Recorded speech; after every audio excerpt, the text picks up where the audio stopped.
الحمد لله وكفى والصلاة والسلام على عباده الذين اصطفى أما بعد فأعوذ بالله من الشيطان الرجيم بسم الله الرحمن الرحيم عن أبي هريرة رضي الله تعالى عنه أن رسول الله صلى الله عليه وسلم قال غفر لرجل أخذ غصن شوط من طريق الناس غفر لما تقدم منه وما تأخر صدق اللہ العظیم۔ میرے بہت ہی پیارے سامعین اکرام،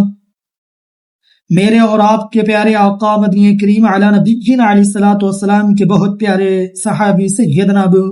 ہریرہ رضی اللہ تعالی عنہ روایت کرتے ہیں، میرے اور آپ کے پیارے آقا مدنی کریم علی نبینا علیہ الصلوۃ والسلام نے ارشاد فرمایا، اس شخص کی مغفرت کر دی جائے گی جو لوگوں کے راستے سے خاردار ٹہنی کو ہٹا دے، اور اس کی یہ مغفرت گزشتہ گناہوں کی اور آئندہ گناہوں کی کر دی جائے گی۔ اب سامعین محترم دیکھیں، میرے اور آپ کے پیارے آقا امام الانبیاء تاجدار مدینہ فخر دو عالم صلی اللہ علیہ وسلم نے کیا خوب ارشاد فرمایا۔ اب سامعین اکرام، ہم کو چاہیے کہ ہم جہاں کہیں بھی رہتے ہیں، اب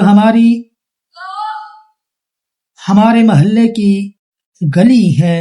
یا جس راستے سے ہم گزرتے ہیں، اب اگر اس گلی کے اندر کوئی نکیلا پتھر پڑا، کوئی تکلیف دہ چیز پڑی ہے، تو ہمارا حق ہے کہ ہم اس کو اٹھا دیں، راستے کو صاف کر دیں۔ اگر یہ عمل ہم کریں گے تو یقیناً اس عمل سے اللہ کی ذات بڑی خوش ہوگی۔ جب اللہ کی ذات خوش ہوگی تو اللہ کی ذات ہماری آئندہ اور گزشتہ گناہوں کو معاف فرما دیں گے۔ اب سامعین محترم، اللہ سے دعا ہے ان تمام باتوں پر عمل کرنے کی توفیق عطا فرمائے۔ بس آپ سے التماس ہے،